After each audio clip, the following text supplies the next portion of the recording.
I didn't expect you to be able to afford such a place. Great job, dear. We don't mind moving in here with you. I was puzzled at my mother-in-law's words. Excuse me? With this, I don't mind not divorcing you. I'm single now, you know? My name is Lucy, 35 years old. I'm a doctor at a women's health clinic. I live 15 minutes drive away from my workplace in a nice apartment complex, where I live with my husband William and his parents. I married William 5 years ago. At that time, he told me, "If we get married, we'll have to live with my parents.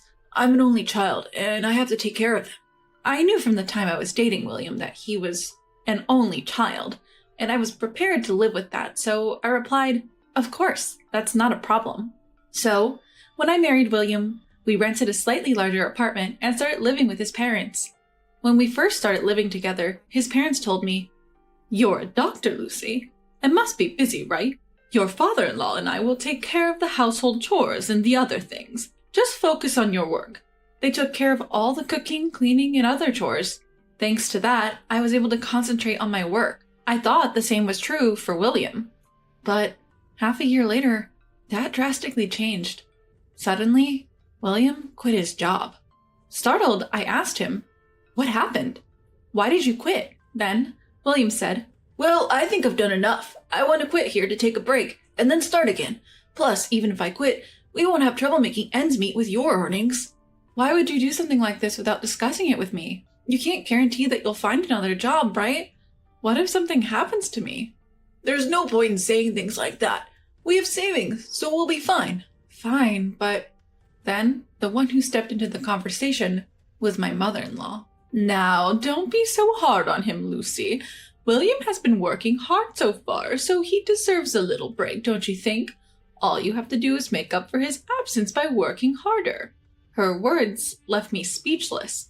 I had also been working hard, and how on earth was it fair to suggest that I should work even harder while William took a break?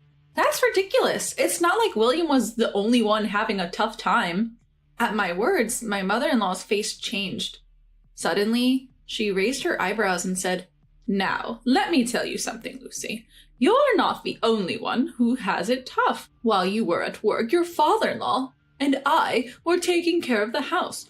We were also working. That, too, without any breaks. If you're going to talk like that, we'll stop doing all the household chores. You can manage on your own from now on." What? Leaving me stunned, my mother-in-law and William left the room to watch TV in the living room. From that day on, I was left alone to handle the household chores and my job. No one else would do them. My in-laws often ordered takeout for meals, perhaps because they'd get hungry if they didn't prepare anything. And they would often order expensive dishes like sushi and soon started demanding me to leave more money for food expenses. "Lucy, please, leave enough money for us to eat. Do you want us to starve? Please try to cut down on the food expenses." Even when I asked them to cut down on the food expenses, my mother-in-law would retort, "How cruel of you to ask us to cut down on food expenses while we're staying home without any luxuries. Learn to take care of your in-laws." "I didn't know you were such a cold person. Maybe we should get a divorce," he said. I was so fed up that I started leaving more money for food, and my in-laws and William lived a life of eating whatever they wanted. One day, during my work break, I went to a gas station near my hospital to do some quick shopping. When I was about to pay at the counter, I realized I didn't have my card. It also seemed like there was less money in my wallet. For a moment, I was puzzled, and then I rushed home immediately after work. When I got home and rushed into the living room, there was a brand new large television. "Oh, welcome back, Lucy. You're early today." "Why are you in such a rush?" "Oh, Lucy, isn't it nice?" All three of them had malicious smiles on their faces. "What is this? How did you afford this?" "We had savings, obviously." "Savings?" That's when my mother-in-law spoke up. "Oh, Lucy, we didn't know you were saving so much for us. You should have told us earlier if you're going to be such a dutiful daughter-in-law. Now we can buy a lot more things. You finally proved yourself useful as a daughter-in-law." I found my card on the table. "My card? So, did you lose my savings? But how did you get the PIN?" "It's not hard to figure it out. It's only natural. We're married after all." My mother-in-law looked pleased, said, Oh, you really do love William, using his birthday as the pin. Honestly, I thought you didn't care about him at all, but you've proved me wrong. But it's not that I set the pin thinking of William, I just hadn't changed it since we got married. There's no way I could love William as he is now.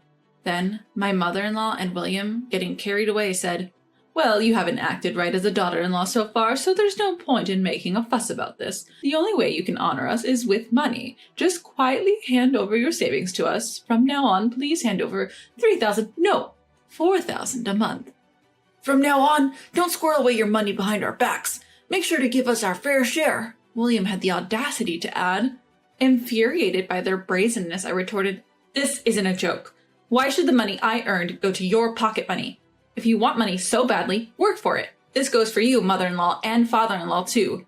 Please have some decency and think about the household finances before you try to extort my money."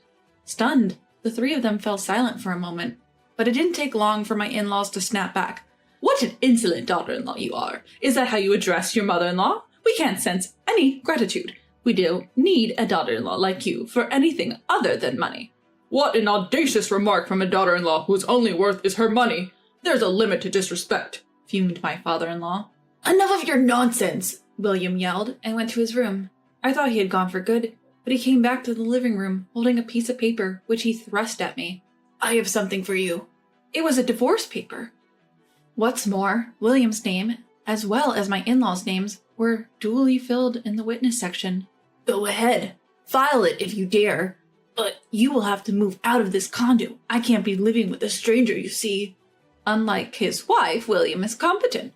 "Lucy, we can forgive your rudeness as a slip of the tongue now. But from now on, if you talk back to us even once, we'll really have William divorce you."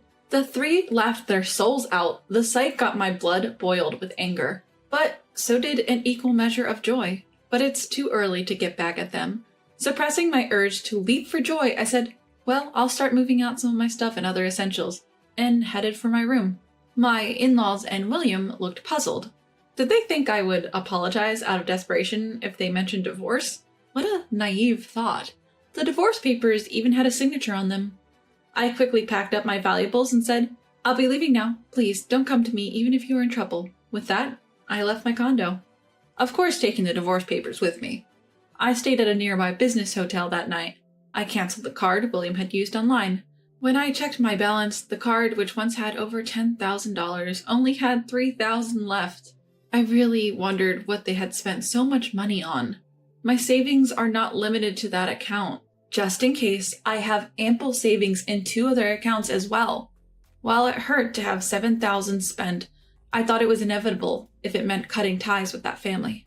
And the next day, I went to the city office first thing in the morning and filed the divorce papers.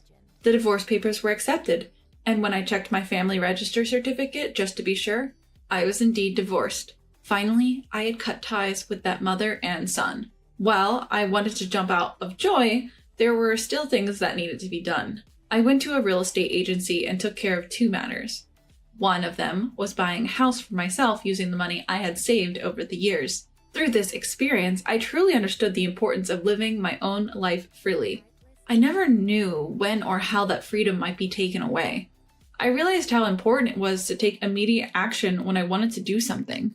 So, I bought a new, single-story house, with its spacious living room, a practical system kitchen, and a walk-in closet.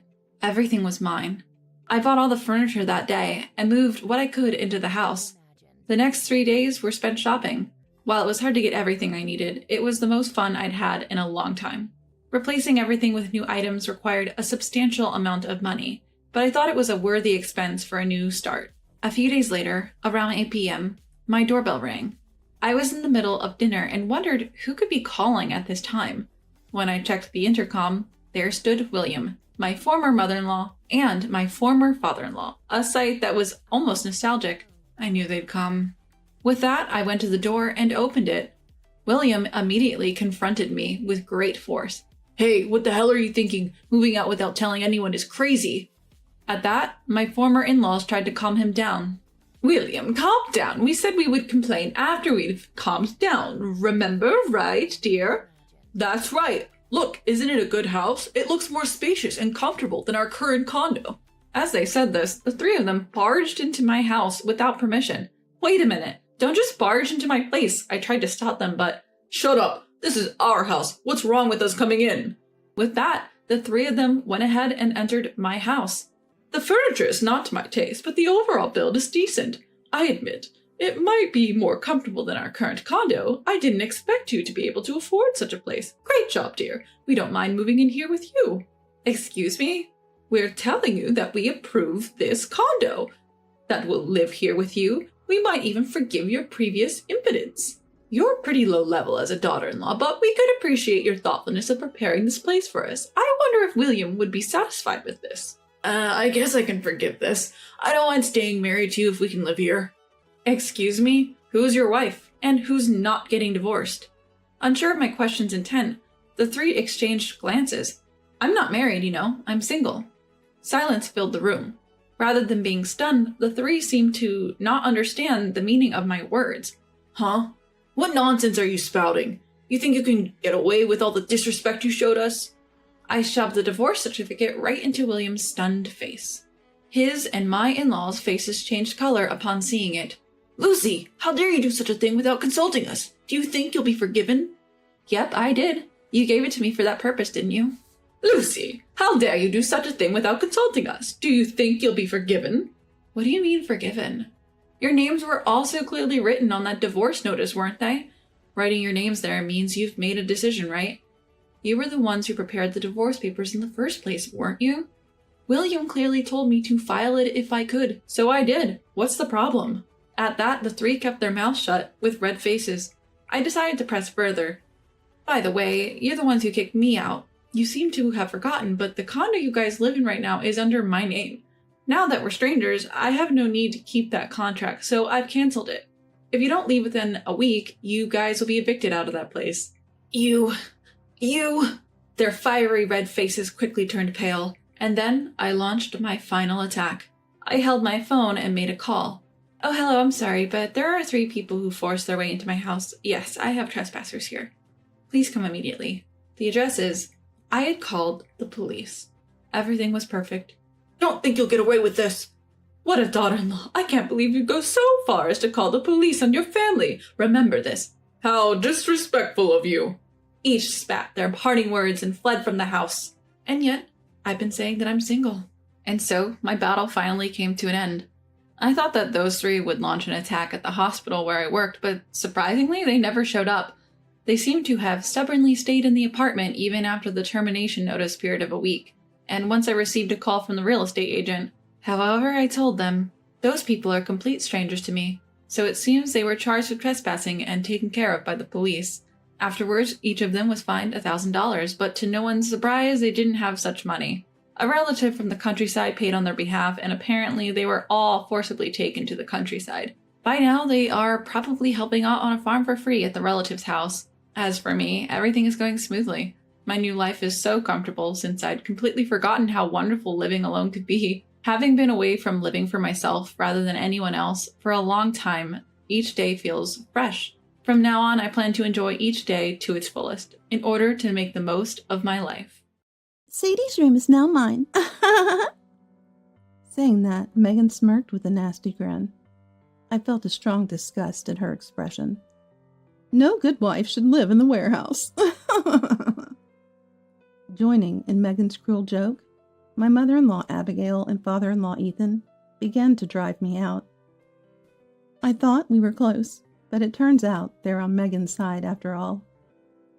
Seeing Abigail and Ethan's nasty smiles, just like Megan's, any familial affection I had for them vanishes. Instead, a strong rage surges within me. All right then, I'll do as you wish. My words delight Megan, Abigail, and Ethan. Turning my back on them, I grab only the essentials and leave the house. They need to be taught a harsh lesson to understand the gravity of their actions. The only person I'm concerned about is Noah, who cared for me until the end. Sometime later, my mobile phone keeps ringing, calls from Abigail and Ethan. But it's not me who answers the phone, it's my husband Kevin. What's going on? The first thing heard is Megan's howling voice. Our house is gone, turned into an empty lot. I am Sadie, a 46-year-old working mother. I grew up in a residential childcare facility. My parents died in a car accident when I was very young, and by then I had no grandparents, siblings, or relatives to take me in. So I ended up in the residential childcare facility. Because of this, I faced bullying at school. I didn't really have close friends. Sadie, let's play together. Yeah, sure. However, I did have friends at the residential childcare facility. The older ones taught me various things, and the younger ones adored me. Just having these friends from the residential childcare facility made me feel truly happy. Then, without being adopted by anyone, I graduated from high school and started working immediately. Due to my experience during school, I struggled with social interactions and focused solely on my job. But then, someone outside of my residential childcare facility friends recognized me for the first time. You're doing great every day, Sadie. Your meticulous work makes our job easier. Thank you. That's my husband, Kevin. Kevin approached my work and often praised me. Gradually, we started sharing personal stories, and when I shared my dreams, I want to support you. In fact, I want to be a part of it, he said. With Kevin's encouragement, I worked hard towards my dreams, and within a few years as an adult, I managed to achieve them. Would you, want to go out with me? That's when Kevin confessed his feelings. By that time, I had grown fond of gentle Kevin, and since he was supportive of my dreams, I accepted. Thanks. Now there's something I need to tell you about, Sadie. That's when Kevin told me about his divorce, and that he had a child. So while dating Kevin, I got to meet his daughter, Megan. Megan was adorable, with a constant smile on her face. Sadie, will you be my mom? After meeting a few times, Megan asked me this, and I decided to become Megan's mom. What worried me were Abigail and Ethan. Being from a residential childcare facility, I feared they might see me as poorly raised, deprived of parental love, a pitiful child. I worried they might not approve of my marriage to Kevin. Aren't you lovely? Oh, what a wonderful person. Please take good care of Kevin and Megan. Contrary to my fears, Abigail and Ethan accepted me. I felt I could build a wonderful family with them. Until I got married, I truly believed that. Soon after the wedding, I got pregnant with our son John. I thought we would always live happily. We could overcome any difficulty. I truly believed that until I saw their true colors. Hey Sadie, give me my allowance. Megan, you got your allowance last week, didn't you? That's not nearly enough. Megan, once thought young and adorable, had grown into a twisted personality. She hardly went to school, always out somewhere, and she constantly demanded money. What do you need it for? Explain that first, then I'll decide whether to give it to you. Also, the school called. Make sure you go. Shut up. You're not my real mom, so stop nagging. At those words, I fell silent. Indeed, I'm not Megan's biological mother, but I tried to be there for her as a mother. Megan, what's that supposed to mean? Sadie has been serious about being your mom, even if she's not blood related.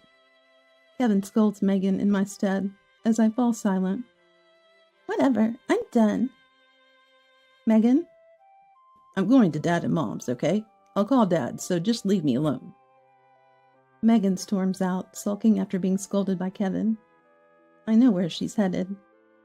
It's within walking distance, to my in-laws' house. She'll probably head there.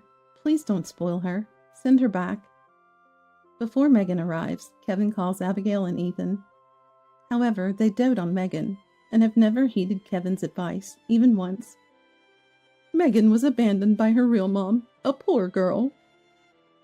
We want to be her allies, at least, they say, justifying their indulgence of Megan. But it wasn't like this when I first married into the family. They kept a reasonable distance and occasionally played with Megan. They were just normal grandparents. But their overindulgence began when John was born. The grandparents probably don't like me, John felt, sensing their favoritism, despite John being Kevin's child and their grandson. Megan is the one who's had it tough, and they favored only Megan. They spoiled her with everything she wanted, not just on birthdays or Christmas, but every day, while barely acknowledging John. John is my child too. If you continue treating him like this and making him sad, we won't support you anymore. Kevin confronted Abigail and Ethan, leading them to treat both children more equally, at least outwardly. Why are they so fixated on Megan? It's because of Megan's real mom, Kevin's ex-wife. Kevin's ex-wife was very beautiful, you know.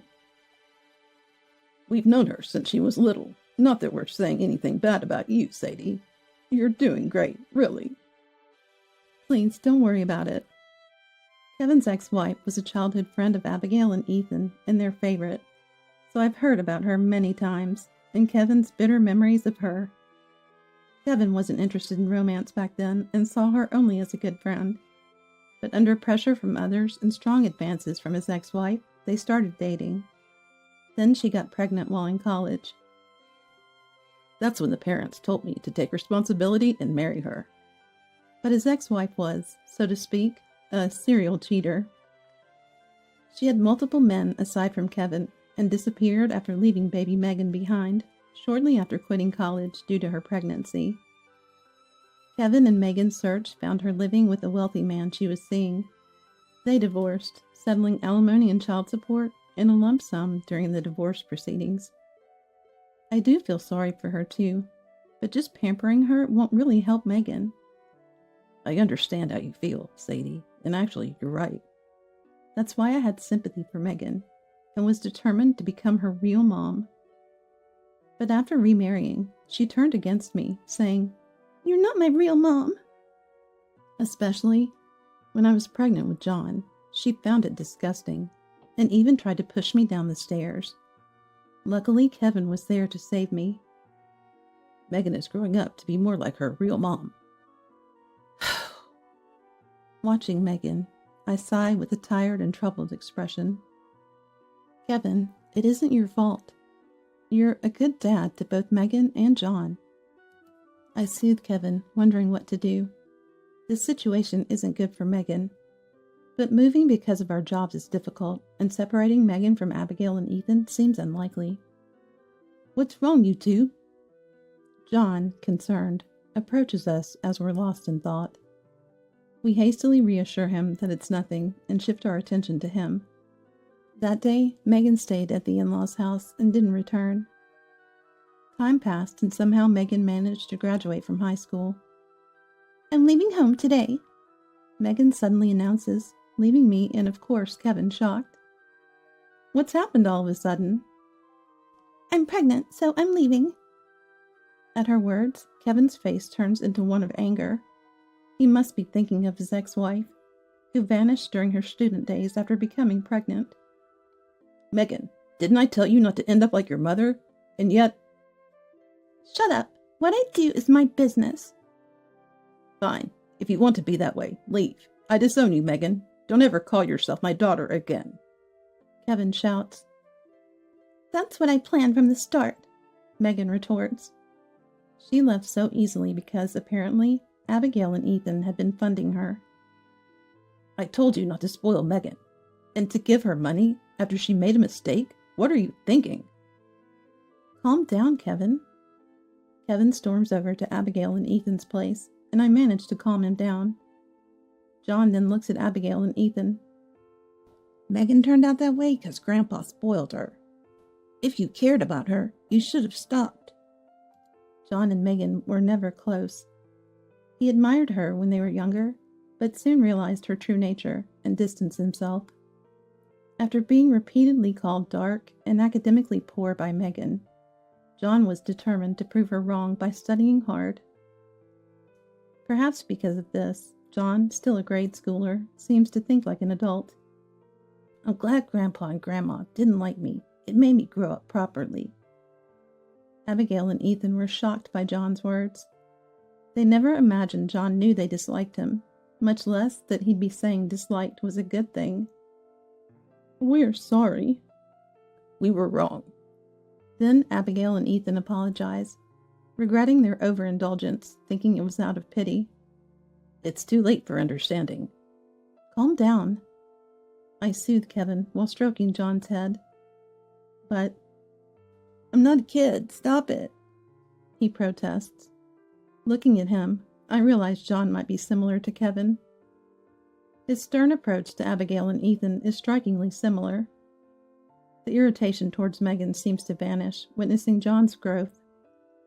After that, Abigail and Ethan deeply apologized to us and began sending gifts occasionally, maintaining a proper distance. This might lead to mending our relationship eventually. Sadie, you're so kind.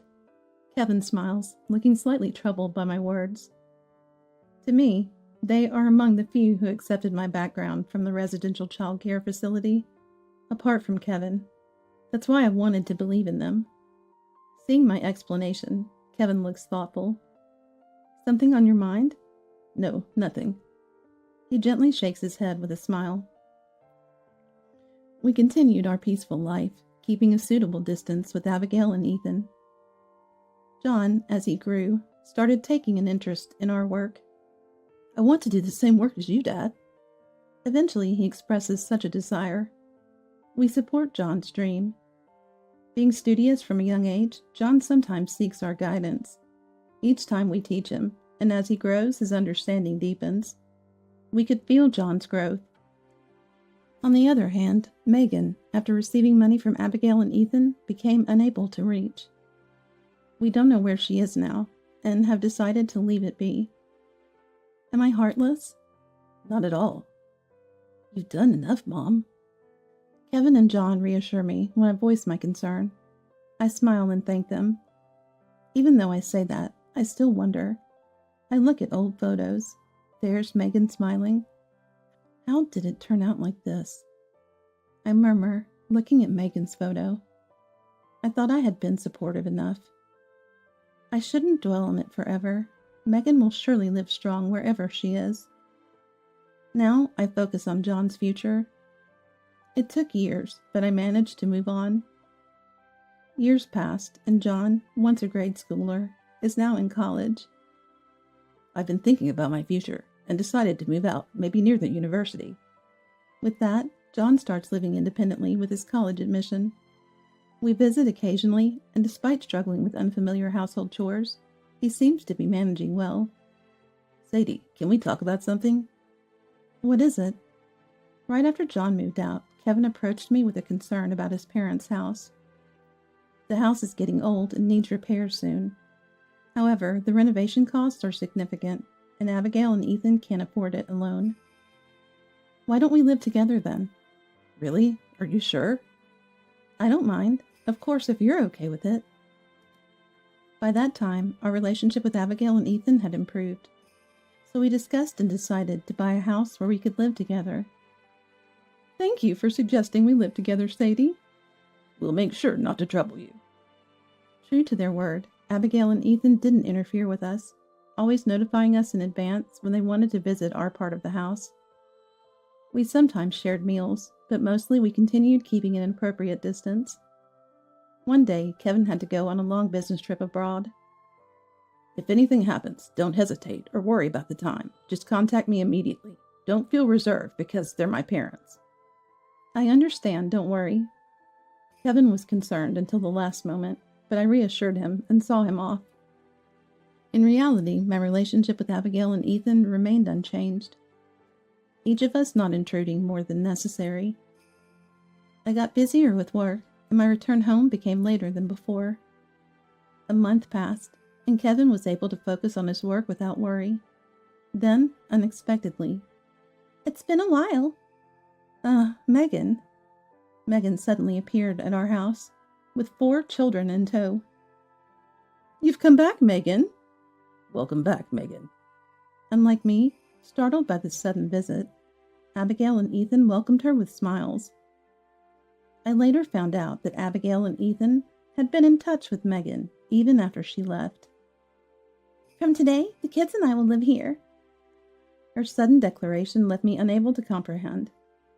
Megan, divorced and wayward in her student days, had nowhere else to turn except Abigail and Ethan. Besides, the youngest child was still an infant. So for the time being, Abigail and Ethan decided to take them in. What? She left on her own, and now returns without your permission. I immediately contacted Kevin about Megan. Kevin was furious and said he would return immediately.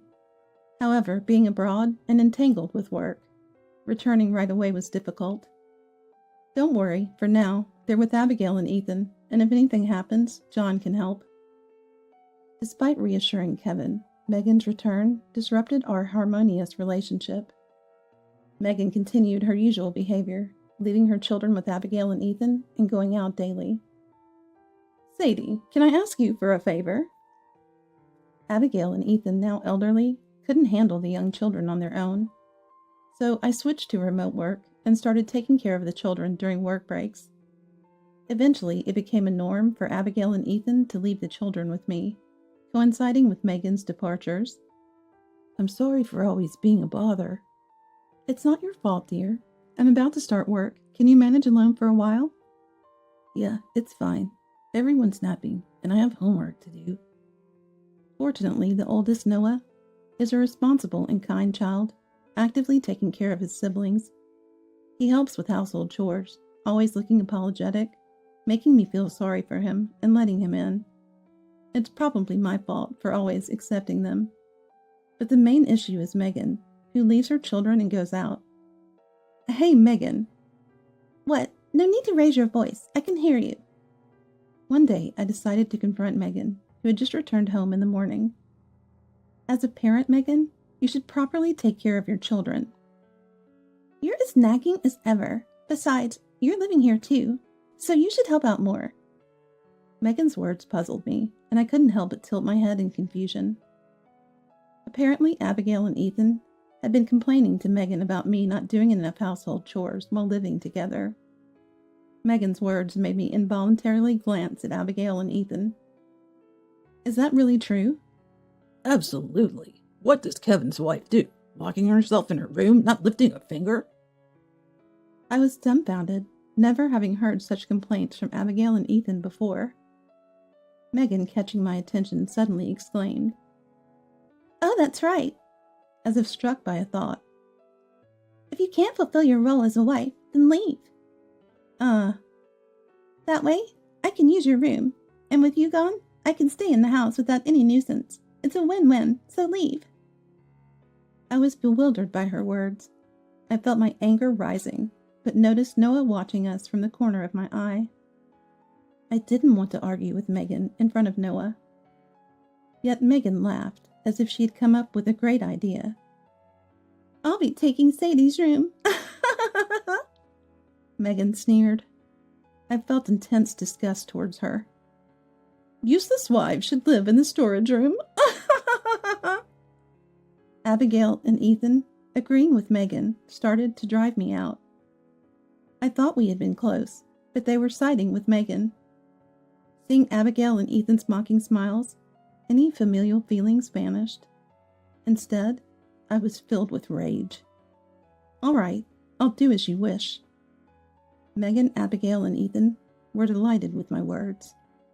Turning my back on them, I grabbed the essentials and left. They needed to be taught a lesson about the harsh reality. Only Noah, who cared for me till the end, was my concern. "John, sorry to bother you this early, but can I come over to your apartment?" I contacted John and Kevin and left the house in a cab. "Welcome, Mom. Make yourself at home."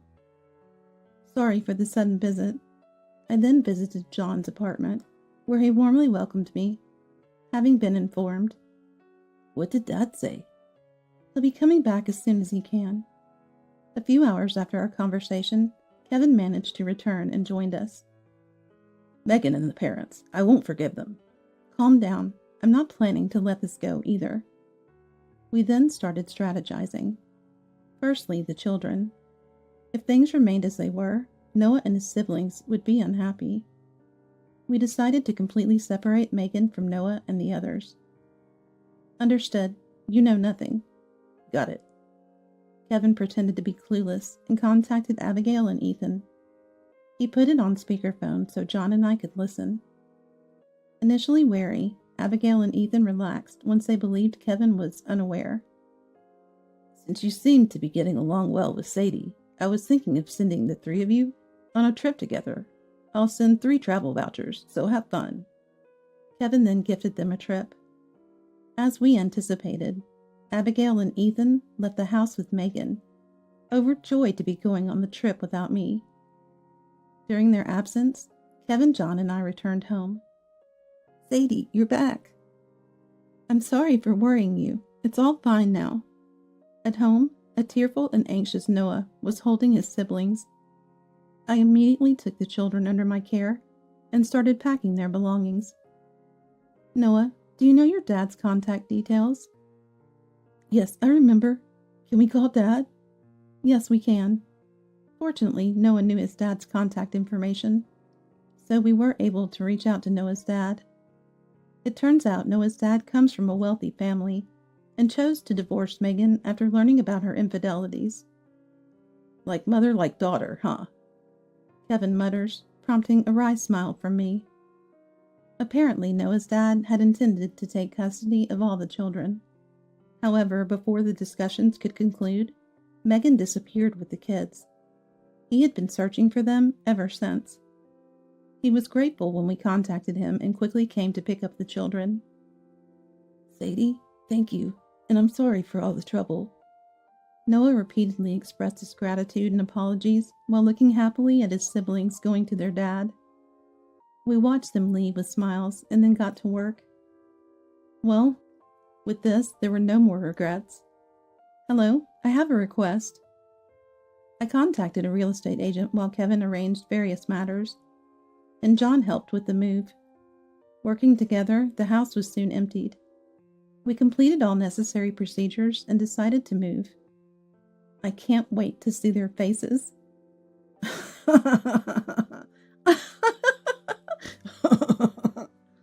Laughing at my comment, Kevin and John joined in, curious about the reaction.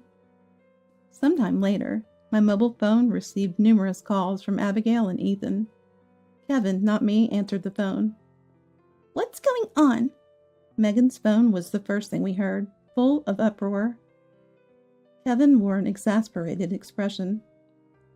The house is gone, turned into an empty lot. And that's what she seemed to be saying. It seemed like the call was on speakerphone, as we could hear Abigail and Ethan demanding explanations. Explain this.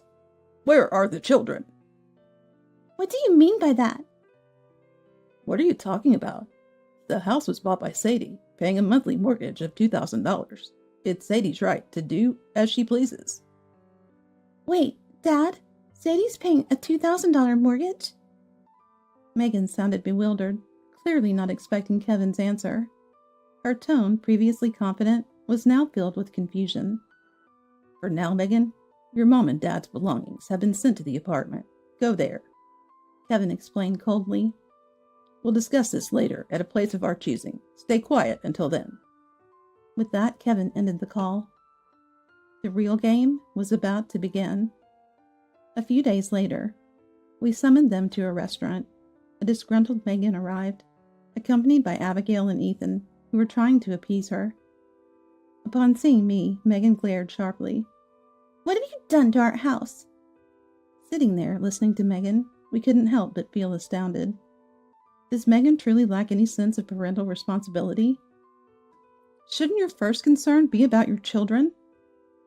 My words silenced Megan momentarily. Her expression betrayed her realization, seemingly forgotten until now. Where are the children? They've been taken in by their dad. What? Why are you doing things your way? According to Megan, the children were hers, a means for child support. It's Megan who's being unreasonable, Kevin retorted angrily. The attention shifted to Kevin's voice, and Megan fell silent. Even if they're not related by blood, I tried my best not to turn out like my ex-wife. I never intended to show any less love for John than for Megan. But in the end, Megan turned out just like her mother. Not related by blood? Megan mumbles in disbelief at Kevin's words, a revelation even Abigail and Ethan seemed unaware of, judging by their shocked faces. Indeed, Megan wasn't related by blood to Kevin. Megan is the child of my ex-wife and her affair partner. That's a lie. I married, knowing that, taking responsibility upon being told to. I raised Megan, pitied her, pitied after being abandoned by her parents, hoping she'd live a life different from her mother's, but it was all in vain, Kevin said. Kevin's words were clear, and it should be noted that he genuinely loved Megan, and had always engaged with her as a father. Why didn't you tell us? Why didn't you inform us? To Abigail and Ethan's questions, Kevin directed a cold gaze. Did you ever seriously listen to what I had to say? You always ignored my opinions after pretending to listen. Kevin recounted that even if he had claimed Megan wasn't his child, they would have disregarded his words and insisted on his responsibility. I remembered Abigail and Ethan's actions. Despite being told not to spoil Megan, they would agree in the moment, but never change their behavior. Even with John, they tried to show equal affection only after Kevin's intervention, but their neglect was evident. When Megan arrived, they left the children to me, ignoring my work schedule and leaving Noah and the siblings at our doorstep, without trying to understand. Abigail and Ethan claimed to accept Sadie's background from the residential child care facility, but it seems it was never true. You never thought deeply about it. Sadie was never truly important to you. It was evident Abigail and Ethan had always prioritized their desire for a daughter, favoring Megan and her mother over me. Abigail and Ethan, avoiding eye contact, seemed to confirm this. Megan is your responsibility now, so don't ever involve us again. I won't be helping you either. I feel the same. I can't forgive you for betraying me. As we each expressed our resolution to part ways, Abigail and Ethan hung their heads. All lies. Sadie couldn't possibly afford a mortgage. It's all fabricated, right? Megan, regaining her composure, glared at me, prompting me to reveal the truth. Oh, didn't I mention? I happen to be a company president. Indeed, I was a company president. My dream had always been to own my own company. To achieve this, I worked for several years, saving and studying, and then started my own business. Sadie is the first person I've truly loved, so I want to be with her. Kevin, affirming his words, truly joined my company. Together, we grew the business, eventually expanding overseas. Kevin's business trip was an executive to our overseas branch. And John, he's studying business in college to one day take over my company. Sadie, a president? That can't be true. Megan, unaware of my position, was still in disbelief. Megan never took an interest in Mom's work. John coldly stated this. And his voice, it reminded me oddly of Kevin. Really? You never noticed? Even when the kids were younger, I worked from home as much as possible. Even with Kevin's help, it was a busy life balancing work, house chores, and childcare. I saw Mom working hard every day. I even heard her discussing complex business matters over the phone. We never lacked anything financially, even if we didn't know she was the president. We knew she was earning well. But you never gave me an allowance when I asked. You spent your allowance within a week, and Mom would give you more if you explained the need. She just didn't hand out money thoughtlessly like Grandpa and Grandma. John took out his mobile phone and showed them a video. It was an interview I did on TV. Mom's famous enough to be featured on TV. I thought you knew and came back to cash in on that. John was always cheeky, always acting superior as a younger brother. When did Megan ever treat me like a brother? You just saw me as an enemy because I'm Mom's son, and technically, Mom and I aren't even related by blood. Did you really think I'd listen to my so-called sister? Megan fell silent at John's words, though her eyes still glared at us with resentment. I wanted to be Megan's real mom, even if we weren't related by blood, but that didn't happen. Now I don't want to be Megan's mom anymore. In fact, I feel nothing but disgust.